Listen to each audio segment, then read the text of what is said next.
Video warga tengah menggotong orang sakit ini viral di media sosial. Warga yang sakit diketahui berasal dari dusun Loka, Lembang Bau, Kecamatan Bonggakaradeng. Mereka tak punya pilihan lantaran akses jalan yang sulit karena melewati perbukitan.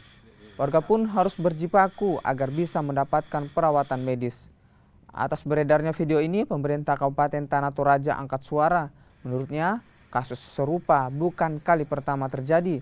Pemerintah Kabupaten Tanah Toraja kini memberikan kendaraan khusus sambil menunggu perbaikan jalan. Sebenarnya berita ini juga pernah muncul beberapa waktu yang lalu.